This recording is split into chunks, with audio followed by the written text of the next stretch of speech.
for great are thy judgments, and cannot be expressed. Therefore unnurtured souls have erred. For when unrighteous men thought to oppress the holy nation, they being shut up in their houses, the prisoners of darkness, and fettered with the bonds of a long night, lay there exiled from the eternal providence. For while they supposed to lie hid in their secret sins, they were scattered under a dark veil of forgetfulness, being horribly astonished, and troubled with strange apparitions. For neither might the corner that held them keep them from fear, but noises as of waters falling down sounded about them, and sad visions appeared unto them with heavy countenances. No power of the fire might give them light, neither could the bright flames of the stars endure to lighten that horrible night. Only there appeared unto them a fire kindled of itself, very dreadful, for being much terrified, they thought the things which they saw to be worse than the sight they saw not. As for the illusions of art magic, they were put down, and their vaunting in wisdom was reproved with disgrace. For they,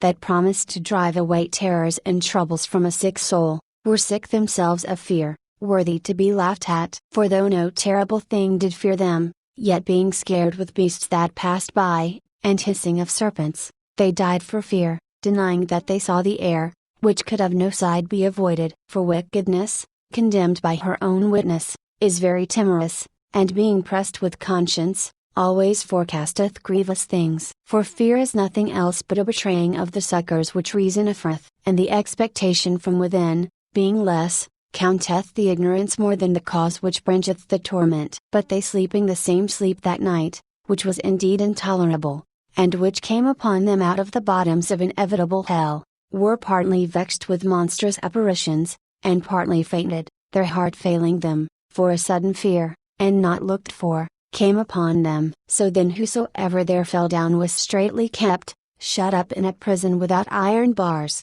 for whether he were husbandman, or shepherd, or laborer in the field, he was overtaken, and endured that necessity, which could not be avoided, for they were all bound with one chain of darkness. Whether it were a whistling wind, or a melodious noise of birds among the spreading branches, or a pleasing fall of water running violently, or a terrible sound of stones cast down, or a running that could not be seen of skipping beasts, or a roaring voice of most savage wild beasts, or a rebounding echo from the hollow mountains, these things made them to swoon for fear. For the whole world shined with clear light, and none were hindered in their labor, over them only was spread an heavy night, an image of that darkness which should afterward receive them, but yet were they unto themselves more grievous than the darkness.